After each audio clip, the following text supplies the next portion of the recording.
Hallo zusammen, du hast natürlich nochmal den Crown Cletus oder den Chris, hoffentlich alles in Ordnung bei euch. Es ist nicht allzu lange her seit dem letzten Video, aber ich wollte ganz kurz eine Entwarnung geben.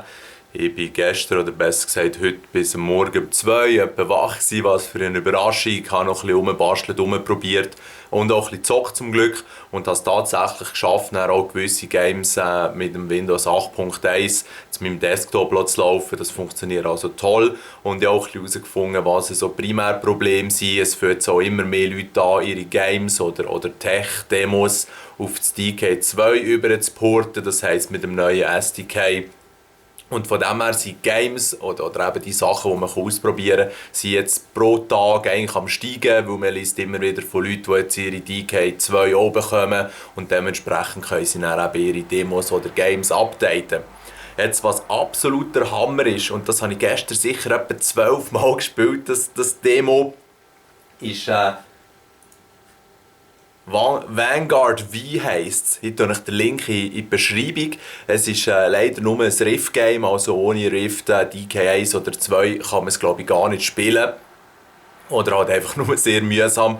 Und man fliegt eigentlich so in der dritten Perspektive, muss ein bisschen ballern.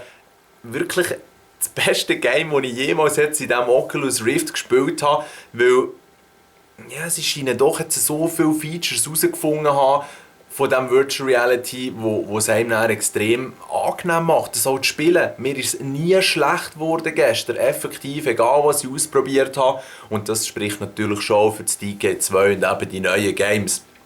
Jetzt das Coole ist, man kann sogar eben einen Highscore auf einer Webseite übermitteln, wenn man das Game, das Vanguard V spielt. Und momentan bin ich hier bei der Highscore-Liste auf Platz 14. Hat mich schön gefreut, dass ich mal ein bisschen weiter auftauche als beim Call of Duty, wo ich meistens so bei 30'000 oder plus bin. Und für die selber eben auch ein DK1 oder 2 haben, zieht euch das Game rein. Ihr könnt für $1 bei Kickstarter-Kampagne mitmachen, bekommt dann einen Link zum Demo. Und ich würde sagen, es rendiert sich im Fall noch ein paar Franken mehr zu investieren, weil es wäre schade, wenn das nicht zum Fliegen kommt. Ein ausgezeichnetes Game. Ich hoffe, ich kann es dir noch ein bisschen vorstellen in einem Video, weil die Vorstellungskraft von euch ist schon gefragt, wenn ich hier nur so am Erzählen bin.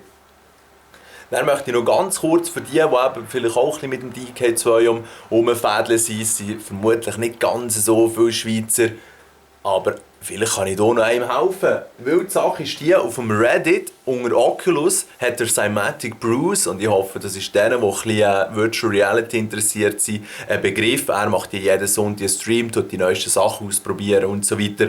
Er hat eben einen Reddit-Post eigentlich gemacht. Unofficial List of DK2 Demos and Resources heisst das, ich verlinke es hier verlinken. Und dort macht er wirklich eine sehr gute Abhandlung, tut auch viele Tipps liefern und so. Und mit dem habe ich es jetzt eigentlich wirklich effektiv einigermaßen zum Laufen gebracht. Und bin doch gestern dann noch recht geflasht gewesen, vor allem von dem Vanguard V-Demo, aber auch vom Proton Pulse, der vom gleichen Hersteller ist. Und die letztes Jahr mal bei mir das DK1 ausprobiert haben, die wissen vielleicht noch, was das Proton Pulse ist. Das ist einfach so wie das Arkanoid, wo man mit so einer Fläche aus der Ego-Perspektive einen Ball muss abwehren muss. Der kommt so auf einem zu und so. Ist wirklich auch noch sehr spassig und sehr stylisch. Geile Sache. Wirklich, ihr merkt vielleicht ein bisschen, meine Einstellung hat geändert. Ich bin sehr froh darum, weil ja, es hat mich gestern schon echt ein bisschen angekäckelt. Und mittlerweile sieht es wirklich, wirklich besser aus. Das war es von mir, ein kleines Update. Das Elite Dangerous ist glaube ich auch noch ein Game. Danke nochmal für einen Vorschlag, wo ziemlich viele Leute auch gefallen. Das Problem ist, dass es dort noch nicht einen Direct-to-Rift-Modus gibt. Da muss man so mit dem Extended-Bildschirm fiedeln. Und ich habe jetzt einige Videos gesehen von Leuten, die es geschafft haben, die weltbegeistert sind, die aber meistens auch so einen Doppel-Joystick auf ihrem Pult montieren und so, weil sie eventuell recht Fans sind von so Weltraumflugsimulationen. Und mir lässt das ein bisschen kalt.